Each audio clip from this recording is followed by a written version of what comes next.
저는 이민자의 아들입니다. 부모님이 이민 오실 때 저도 제 동생들하고 같이 이민을 왔습니다. 저희는 필라델피아라고 하는 City of Brotherly Love라고 하는 별명을 가진 곳에 이민을 와서 저희 가족들은 아직도 그곳에서 살고 있습니다.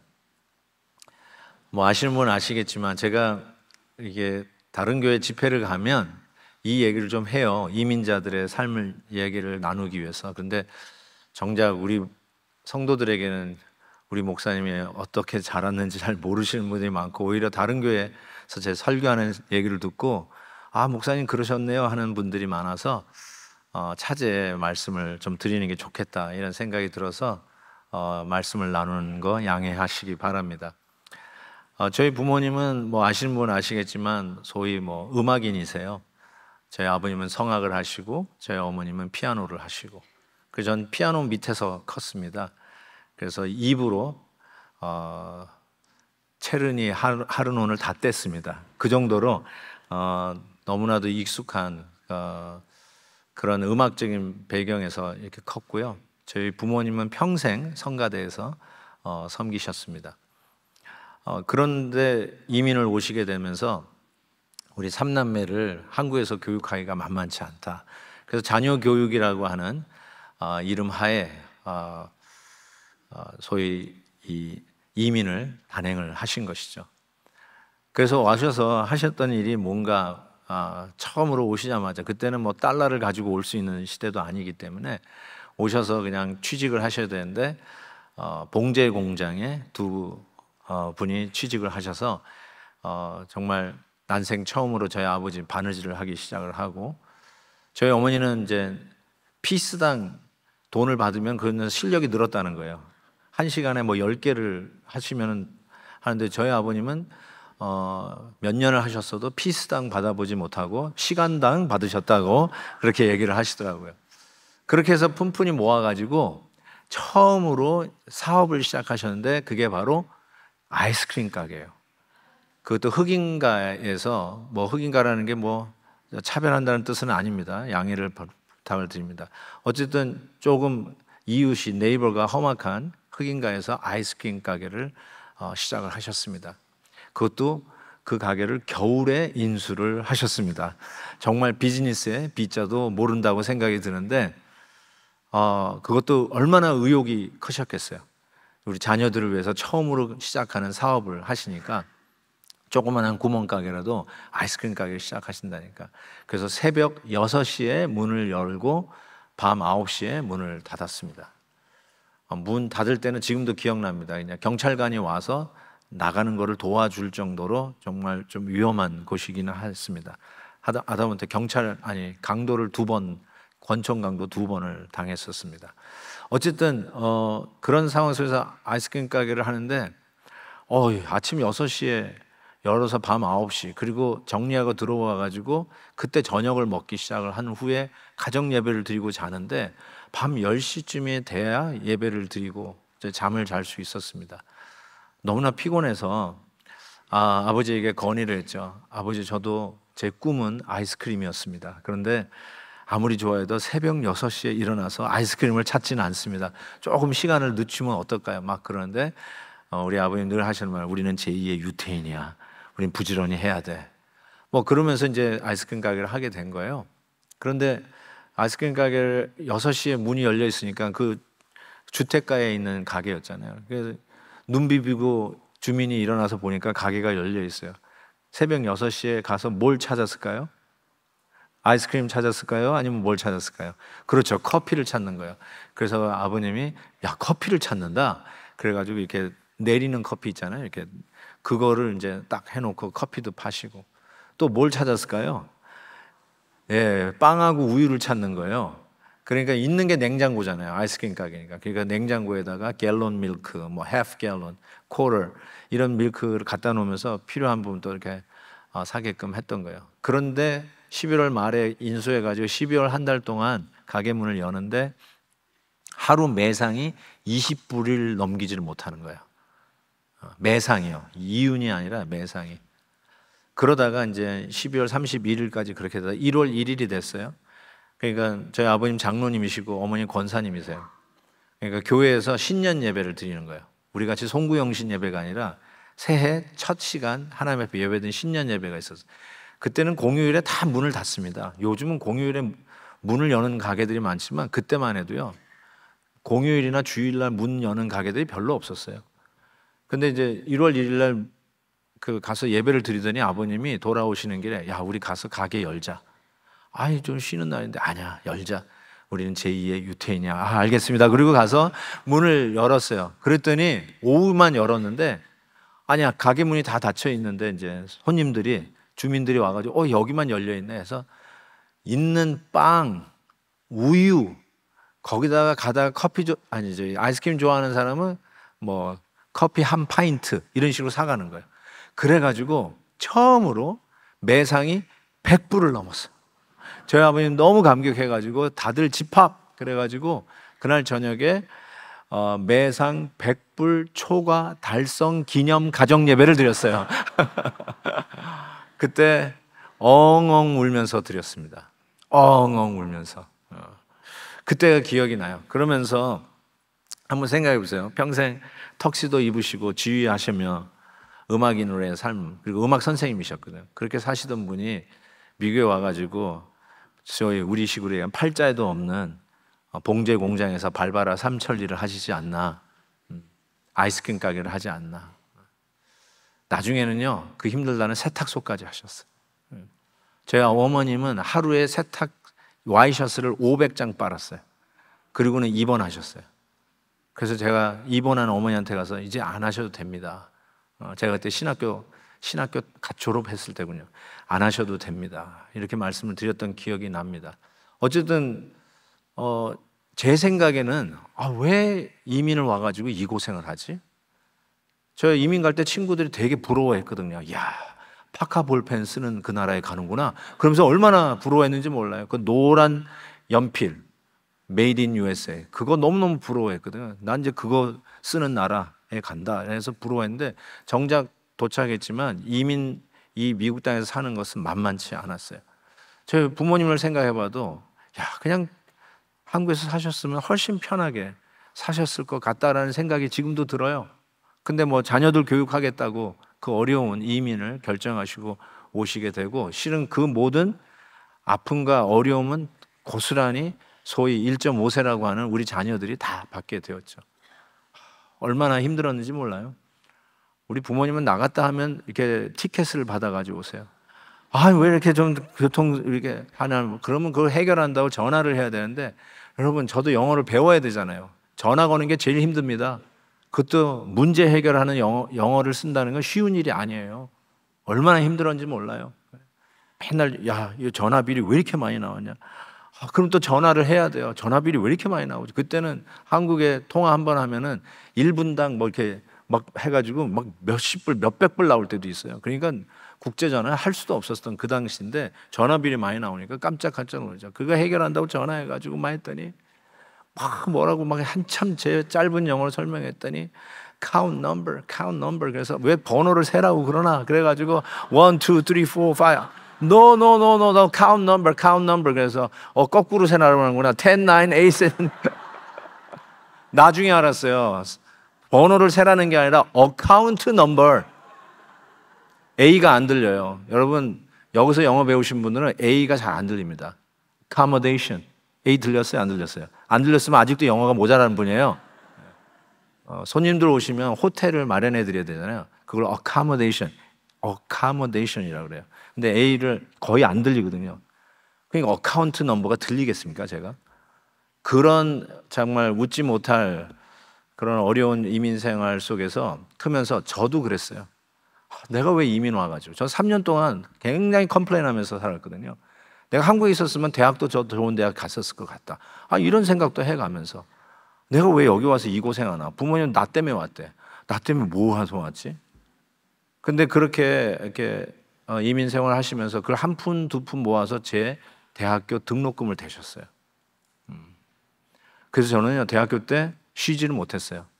저는 이렇게 놀러 다니는 걸 상상할 수가 없어요. 어머니가 아버지가 어떻게 벌어서 내 등록금을 대는데, 그랬던 그 기억이 납니다.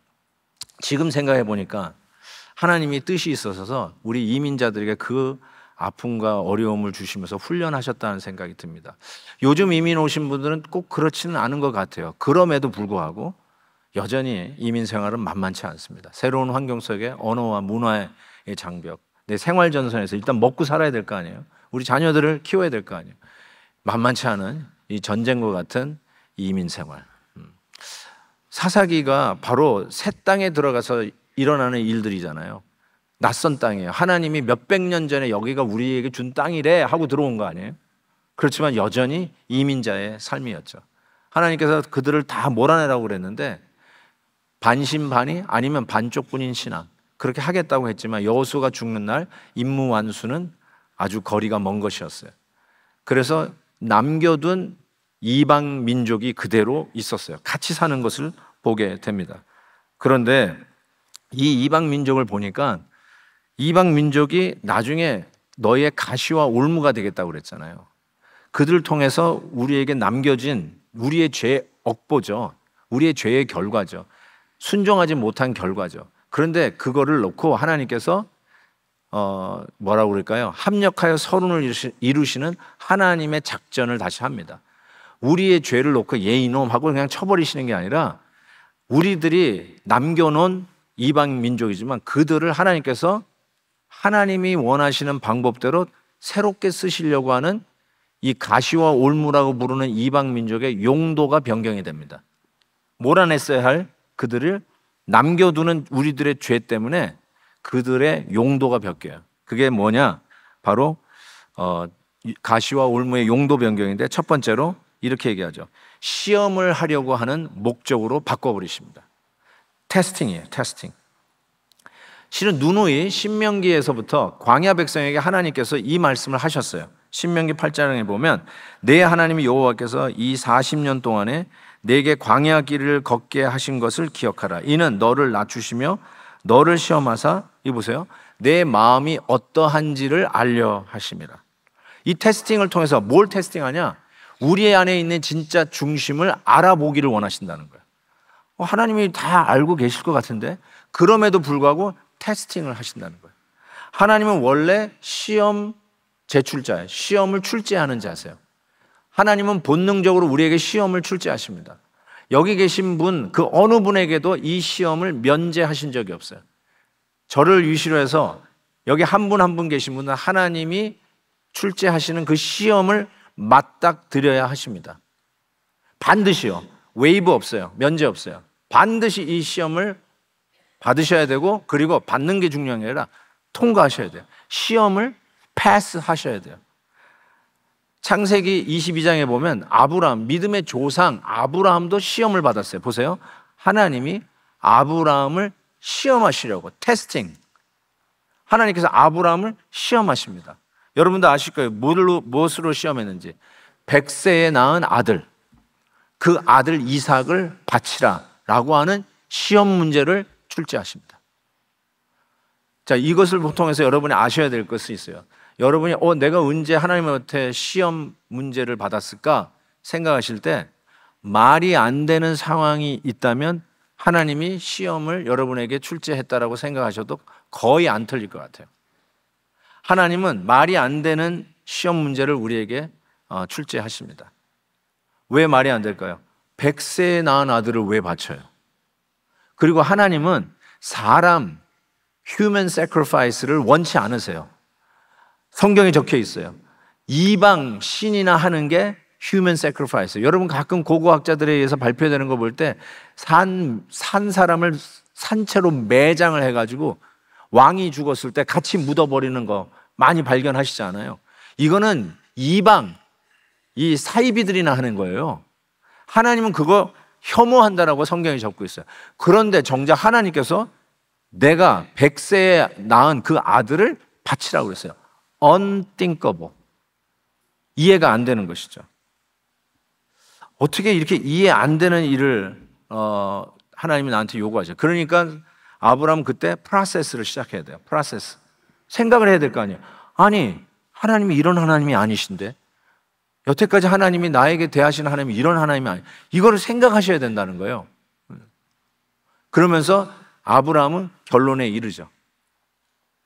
그때 아브라함은 옛날에 자기 아내를 거짓말한 거 2번씩이나, 내 아내가 아니라 내 누이라고 했던 거, 그런 가운데서 하나님이 나를 어떻게 대하셨는지를 지난날 하나님이 나와 동행하신 걸 보니까 하나님은 이렇게 괴팍하거나 말도 안 되는 human sacrifice를 원하시는 분이 아니에요.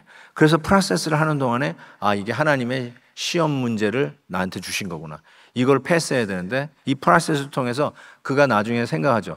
하나님은 우리 아들을 죽이려고 하는 게 아니다.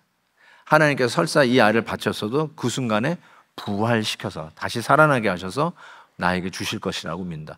이 시험 문제구나, 이걸 통과해야 되겠구나 해서 그 시험 과정을 통과하는 것을 봅니다.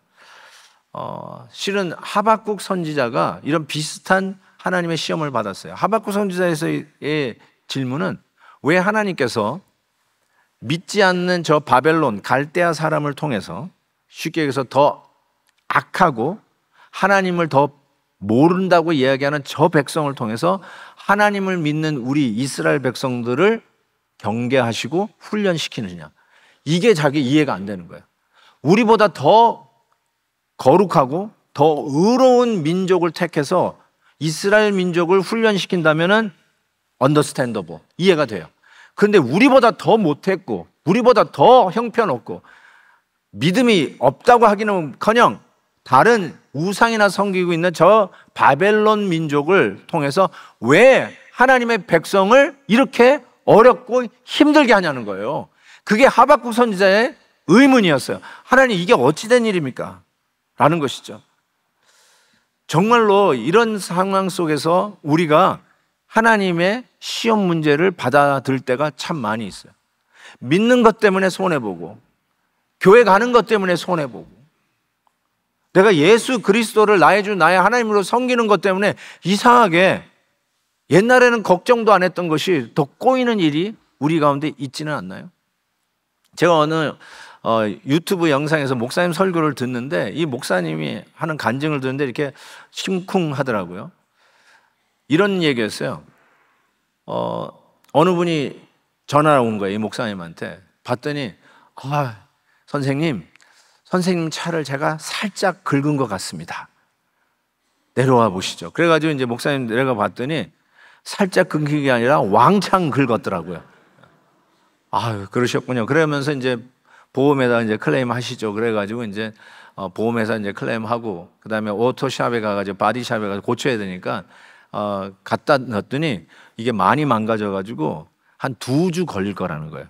그래서 2주 렌트카를, 또 그 바디샵에서 렌트카도 이렇게 해주시니까 렌트카를 해서 2주를 타고 다니고, 2주 후에 차가 고쳐져가지고 다시 차를 빼가지고 잘 타고 있었대요. 근데 1달인가 2달인가 지났는데 이 자기 차를 살짝 긁었다고 하는 그분이 전화를 왔어요. 전화를 왔는데 다짜고짜, 이 사람아, 틀림없이 선생님이라고 옛날에 불렀는데, 이 사람아 그러면서 도대체 얼마나 보험을 청구했길래 내 보험금이 이렇게 올랐냐고, 사람이 양심이 있느냐 어쩌면서 막 얘기를 하는 거예요. 이 목사님 그 얘기를 들으면서 내가 뭐 잘못했나? 여러분, 이게 말이나 되는 일이에요? 아니, 당신이 사고 내서 그 보험을 했는데, 렌트카도 해야 되니까 렌트카도 해서 했는데, 그게 뭐 자기는 뭐 잘못했나? 그러다가 같이 따져 물을 수 있고, 내가 뭐 잘못한 거 있느냐 하고 하려고 하다가, 얼마나 보험금이 오르셨어요? 하고 질문을 던졌대요. 그랬더니 1,000불이나 올랐다고. 그래요? 그러면 제가 주소를 주시면 1,000불을 보내드리겠다고 목사님이 이렇게 얘기한 거예요. 그랬더니 선생님 그런 건 아니고요 하고 다시 호칭이 선생님으로 바뀌었다고 그러더라고요. 그러더니 그래도 저 때문에 이게 보험금이 올랐다니까요, 제가 그렇게 할까요?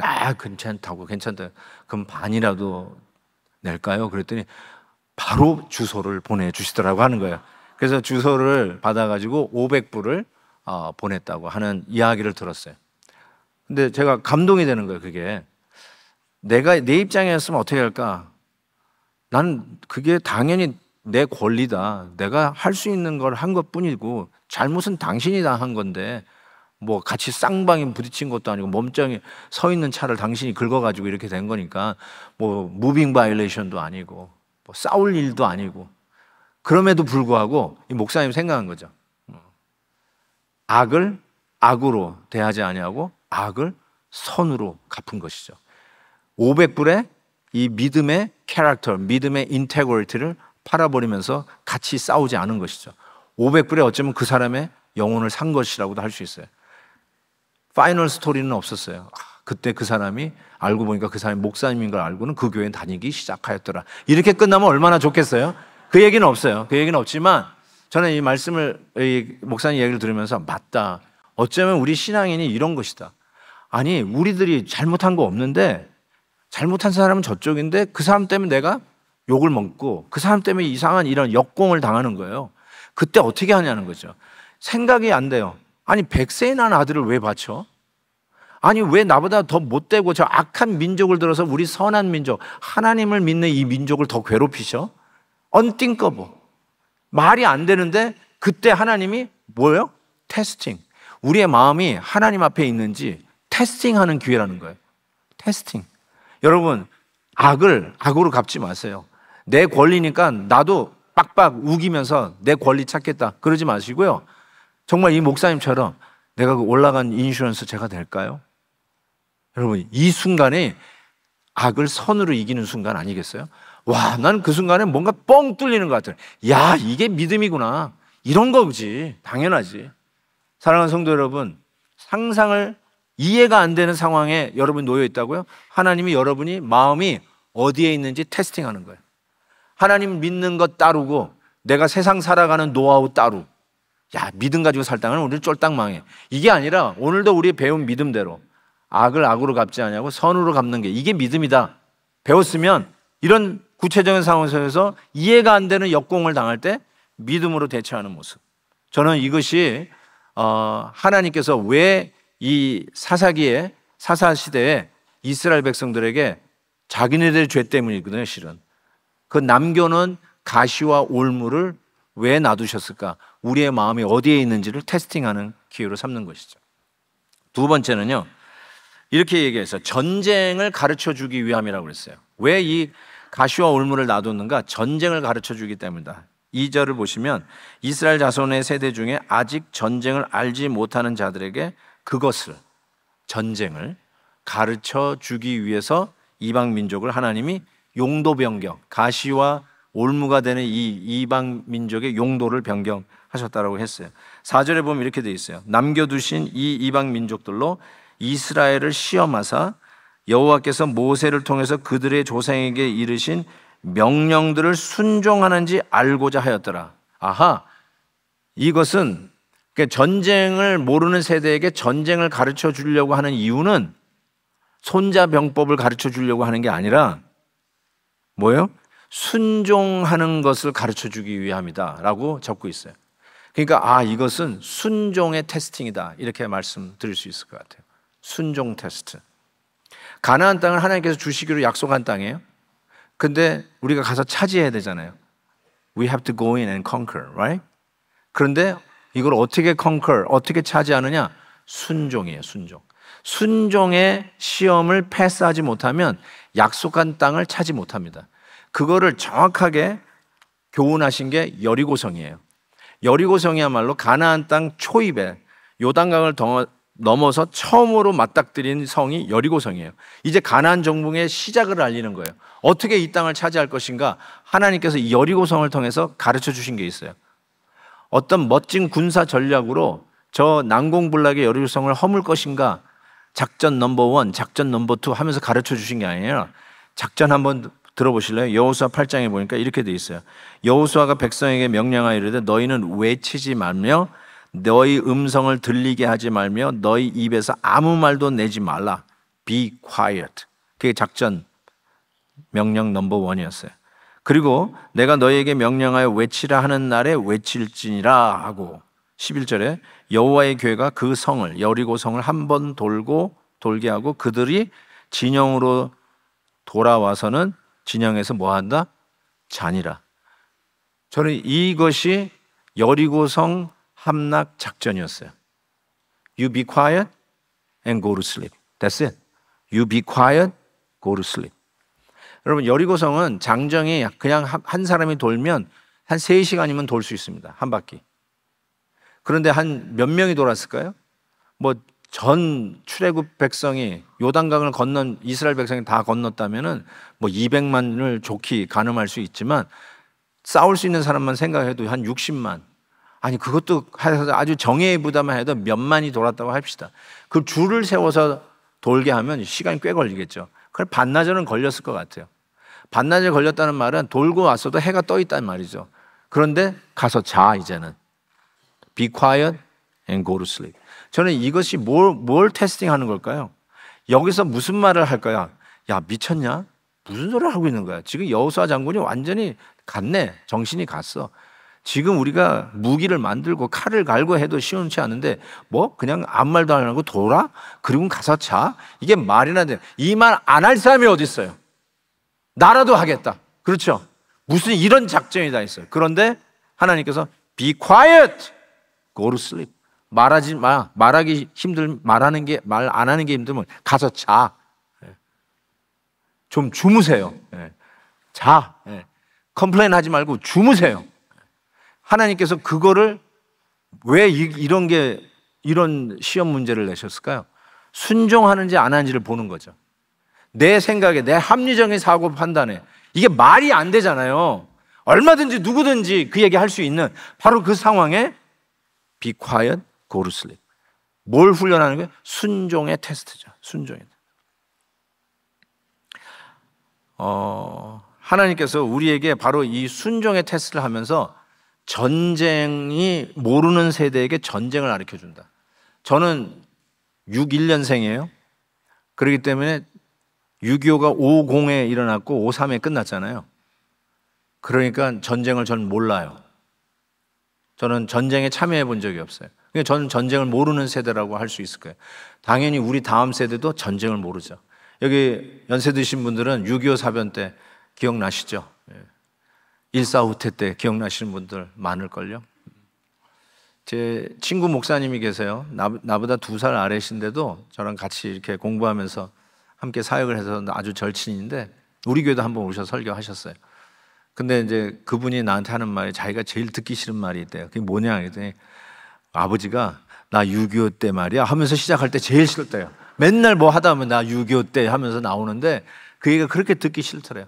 그러니까 전쟁을 아는 시대는 전쟁을 모르는 우리 다음 세대를 향해서 야 니네들이 뭘 아냐, 니네들이 무슨 고생을 아냐, 뭐 이런 이야기를 하고 싶은 거겠죠. 그런데 오늘 말씀 보니까 전쟁을 모르는 그 세대에게 지금 전쟁을 알려준다는 거예요. 전쟁을 가르쳐 주신다. 아니 왜 그러시죠? 우리가 뭐 싸울 일 있나? 우리가 또 총칼을 또 들고 나가야 되나? 이런 생각을 우리 다음 세대에 할 수 있는데 실은 우리에게 오늘 적용해 보니까 우리에게도 전쟁이 안 끝났어요.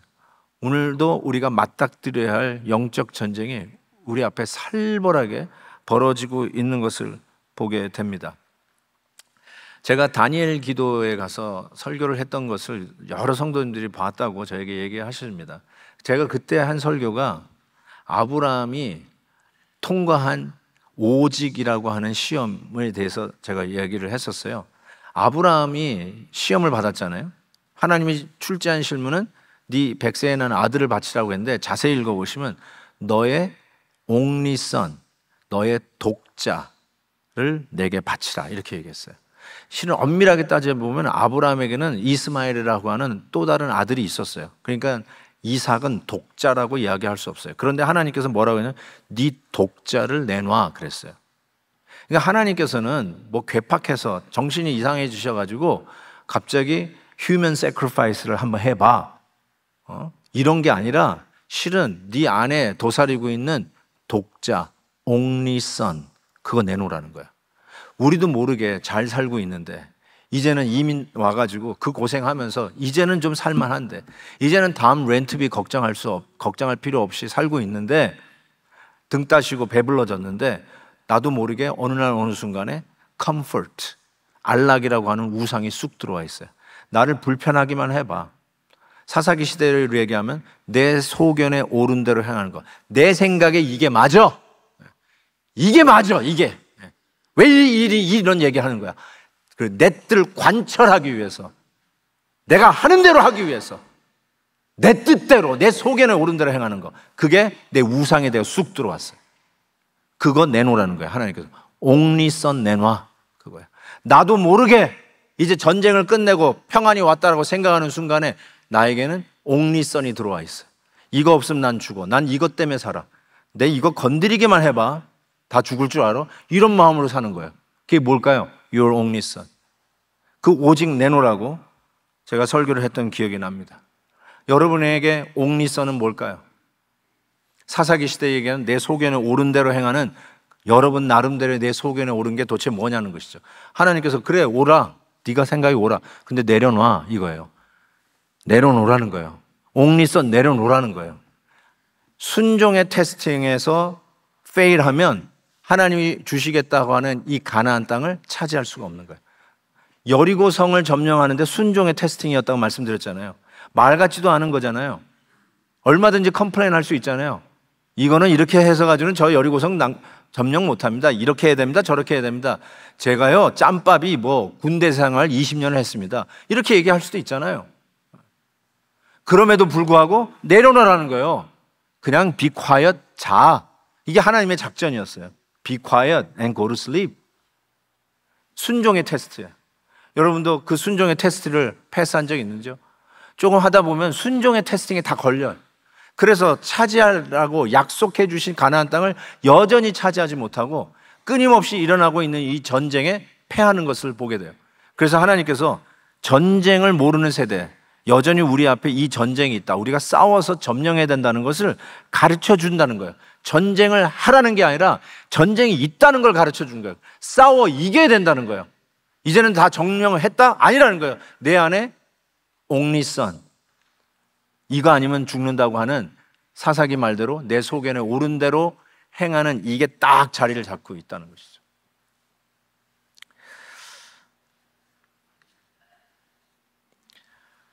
아브라함이요, 이 테스팅을 받았는데 아브라함이 이 시험을 통과했어요. 창세기 22장에 보니까 이렇게 돼 있어요. 사자가 이르시되 이 아이에게 내 손을 대지 말라. 이제 그 아들 이삭을 잡으려고 칼을 들었는데 사자가, 메신저, 하나님의 사자, 구약에 나타난 예수 그리스도입니다. 메신저 하시면 10중 8구 예수 그리스도로 보시면 돼요. 구약에 임하신 예수 그리스도. 사자가 이르되 그 아이에게 네 손을 대지 마라. 그에게 아무 일도 하지 말라. 네가 네 아들, 여보세요, 네 독자까지도, 옥리성까지도 아끼지 아니하였으니 내가 이제야 네가 하나님을 경외하는 줄을 아노라. 테스트가 패스했어요. 합격! 와, 이걸 보니까 말이죠, 와, 뭔가 얹힌 게 탁 뚫린 것 같아. 우리가 늘 이거 페일 하거든요. 늘 여기서 플렁크 하거든요. 여기서 F학점 맞거든요. 근데 하나님께서 여러분 F학점 맞았다고 너는 안 된다 하고 차버리지 아니하시고 또 시험 출제를 또 하세요. 또 실패했다고? 그러면 끝난 게 아니라 또 시험 출제를 하세요. 여러분이 패스할 때까지. 웨이브 없어요. 패스할 때까지. 근데 아브라함이 이걸 패스했어요. 저는 한번 생각해 봤어요. 만약에 이거를 내가 맡았다면 어떻게 할까 생각해 봤는데 저는 솔직히 고백합니다. 나는 못할 것 같습니다. 우리 아이 둘이 있으니까 하나 정도는 할까? 아니요, 안 되더라고요. 프로세스를 해보는데 전 죽어도 못할 것 같아요. 그리고 하나님 앞에 대들 것 같아요. 하나님 도셨습니까? 무슨 human sacrifice, 사람을 생매장하는 거 당신이 금하셨는데 왜 그런 걸 하라고 해요? 내가 미쳤습니까? 칼 들고 내 아들, 100세 아들 죽이게? 왜 줬다 뺏어요? 나는 할 것 같아, 정말로. 이해가 안 되면 나는 그냥 거기서 주저앉을 것 같아요. 그런데 하나님께서 우리의 그 실패한 현장에서 우리는 나의 옥리선 독자를 절대로 하나님 앞에 드릴 수 없다고 했는데 하나님은 당신의 독자 예수 그리스도를 우리를 위해서 십자가에 내어주셨어요. 그리고 참 희한하죠? 하나님께서는 그걸 보시고 네가 합격했다 이렇게 얘기해 주세요. 이게 은혜예요. 여러분, 하나님께서 멍청이에요? 바보예요? 아니요. 당신의 독자를 아끼지 아니하시고 십자가에 내어주시는 것으로 우리에게 너는 합격했다, 이걸 선언해 주시는, 그 힘으로 악에게 지지 말고 악을 선으로 이기라는 거예요. 우리는 충분히 악을 선으로 이길 수 있는 힘이 있다는 거예요. 왜요? 하나님이 당신의 아들 독자를 우리를 위해서 주셨으니까. 우리도 이 시험을 합격한 자답게 그 길을 갈 수 있다는 거죠. 버나드 몽고메리 장군, 여러분이 잘 아실 것입니다. 세계 2차 대전 연합군 사령관이고 독일의 그 롬멜 장군을 꺾었던, 그래서 연합군의 승리에 그 결정적인 계기를 마련한 유명한 장수입니다. 노르만디 상륙 작전도 이분이 지휘봉을 들었었습니다.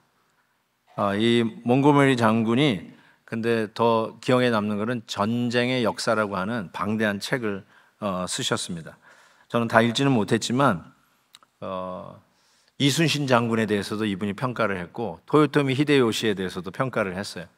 그 부분이 재밌어가지고 읽어봤는데 이번 설교 준비하면서 서론을 읽어봤어요. 서론을 읽으면서 굉장히 큰 감동이 되었습니다. 전쟁의 역사를 쓴 이유는 피비린내 나는 얼룩진 역사를 우리에게 알려주기 위해서 이 책을 쓴 것이 아니라고 그는 전제를 하면서, 오히려 이 전쟁의 역사를 쓰면서 인간의, 잘 보세요, 인간의 품성, 문화, 정치, 종교, 과학, 한 시대를 지배했던 시대의 정신, 그 시대의 흐름을 담을 수 있기 때문에 이 전쟁의 역사라는 책을 쓰게 됐다라고 이야기를 합니다. 그러면서 전쟁의 역사를 쓴 이유는 전쟁을 찬양하기 위함이 아니라 전쟁이 도달하고자 하는 궁극적인 목표, 평화를 겨냥하기 때문이다, 이렇게 얘기하고 있어요. 그렇구나. 그러니까 하나님께서 우리에게 전쟁을 모르는 세대에 전쟁을 가르쳐 주는 이유는 손자병법 가르치는 게 아니에요. 전쟁이 지향하는 평화를 가르치기 위함이다 라는 것으로 와닿았어요. 그러면서 이렇게 멋지게 말을 끝냈어요. 한 군인으로서 나는 희망한다. 황금빛 노을이 지고 반목과 싸움을 잠재우는 소등 나팔 소리가 울리는 그날이 오기를, 이윽고 찬란한 태양이 솟아오르며 세계 온 나라의 친선과 평화를 깨우는 기상 나팔이 울리는 그 시대가 오기를 사모하며 이 전쟁의 역사를 썼다라고 하는 것이죠. 저는 그런 의미에서 하나님이 우리에게 오늘도 테스팅, 시험하는 목적이 뭐냐, 왜 전쟁을 가르쳐 주려고 하느냐, 우리가 궁극적인 목적은 오늘도 치열한 우리의 영적 전쟁에서 승리하여서 샬롬, 예수 그리스도 대신 싸워 이겨주신 예수 그리스도 말미암아 우리에게 약속하신 샬롬이라고 하는 나라에 입성하기 위함이라는 것을 분명히 가르쳐 줍니다. 사랑하는 성도 여러분, 크리스찬 삶에는 중립이 없습니다. 전쟁 시에는 중립도 군사재판에 넘겨야 돼요. 난 안 싸워. 그거는 적보다도 나빠요. 크리스찬 삶도 저는 중립이 없다고 생각해요. 여러분이 점령하지 않으면 여러분 점령당합니다. 그것이 오늘도 우리가 맞닥뜨리고 있는 치열한 영적 전쟁이라고 생각합니다. 어떻게 이 전쟁을 이끌어가는가? Mighty God, Mighty Prayer입니다. 기도로 이끌어가야 됩니다. 기도 생활을 쉬지 말아야 됩니다. 하나님께서 우리에게 주신 이 영적 전쟁을 넉넉히 이길 수 있는 힘은 기도에서 나옵니다. 사랑하는 우리 베델 가족 여러분, 부탁합니다. 기도는 타이어가 빵꾸 났을 때 쓰는 트렁크에 있는 스페어 타이어가 아니에요. 빵꾸 날 때만 쓰는 게 기도라고 하는 스페어 타이어가 아니에요. 기도는 여러분의 차를 운전하는 핸들입니다. 운전대이며 기도로 우리의 삶을 운전해 가는 것이지, 일이 터지고 나서야 그때 쓰는 것이 기도라고 하는 스페어 타이어가 아닙니다. 오늘도 기도를 중단하지 마시고, 오늘도 무릎 꿇는 일을 중단하지 마시고, 우리 하나님이 주시는 놀라운 은혜에 함께 아멘하며 동참하시고, 우리의 가정에서 부부가 먼저 손 붙잡고 기도하고, 우리 자녀들이 있으면 자녀들과 손 붙잡고 기도하고, 그것이 안 되면 우리 오이코스에 나와서 또 기도하자고요. 어제 오이코스 은퇴 장로님이 오시더니 우리 딸이 다른 미국 교회 가지만 한 달에 한 번 오이코스는 우리 손주들하고 다 데려와서 여기 오고 싶대. 너무너무 행복하대, 여기가. 근데 무슨 말인지 모를 거예요. 오이코스 안 오신 분들은. 이게 무슨 말인지 도저히 모를 거예요.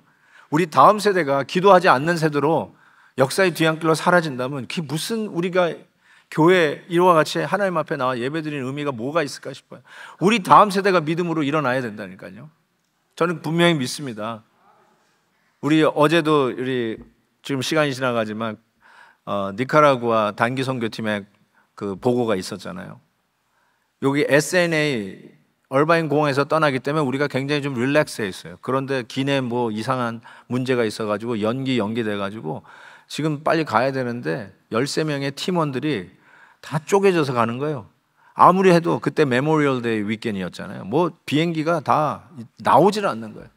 그런데 그때 목회자들에게 전화 오셨어요. 그래서 우리가 같이 한번 합심 기도하고 하나님 지금 뭐 길이 없네요. 어쨌든 갈 수 있도록 길을 열어달라고 했더니 결국은 이게 연기가 됐어요. 그래서 다음 날 떠나게 됐어요. 그러니까 다 집으로 돌아갔다 그 다음 날 비행기를 다 13명이 그래도 한 비행기 타고 가는 게 괜찮잖아요. 이 단기 선교팀은 짐들이 장난이 아니잖아요. 사역을 위해서 그 짐을 어떻게 나눠서 2명, 3명 쪼개서 가겠어요. 그래서 같이 기도했는데 다 딴 하고 그 다음 날 비행기 탔는데 guess what? 전용 비행기가 나왔어요. 그래서 13명이 여기 세 줄 가운데 복도 세 줄 있는 그 비행기 한 대가 다 나왔어요. 그거 우리가 다 타고 갔어요. 다른 사람 없어요. 그 나중에 그 사진 찍어가지고 저희한테 보내줬는데 그 스튜어디스가 이렇게 놀고 있더라고. 할 일이 없어가지고 이렇게 하고 놀고 있는 사진이 우리가 다 타고 왔어요. 한 자리에 다 누워도 남아서 이걸 어떻게 할까? 그래서 그 다음 자리에 가서도 누워 자고 그 다음 자리에 누워서 잘 정도로 이런 기도했더니 전세기가 나왔다니까요. 아니 저는 평생에 전세기 타본 적이 없어서 이렇게 얘기하는데 어찌 여러분 놀라지도 않네요. 난 놀라지 않는 여러분들이 더 놀랐습니다. 정말 이런 일이 일어나는 거예요. 기도는요 우리의 인생을 운전해가는 운전대예요. 하나님께서 이런 기적을 주세요. 격려죠. 얼마나 고무되는지 몰라요. 야, 하나님께서 선교하니까 전세기를 다 대주시네. 평생에 한 번, 두 번 있을까 말까. 여러분이 나중에 부자 돼서 여러분의 비행기 타고 다닐지 모르겠지만 이런 식의 하나님의 응답을 통해서 격려하시는 거 보세요. 하나님의 축복인 줄 믿습니다. 기도하는 자, 우리 앞에 있는 말도 안 되는 비합리적인 시험 출제에도 하나님께서 나의 순종을 테스트하시고 하나님을 향한 마음이 어디 있는지를 확인하실 때 하나님이 출제한 이 시험 문제를 우리 예수 그리스도의 독자 되신 예수 그리스도가 우리 대신 시험을 통과하신 그 믿음으로 통과할 수 있기를 주의 이름으로 축복합니다. 아멘.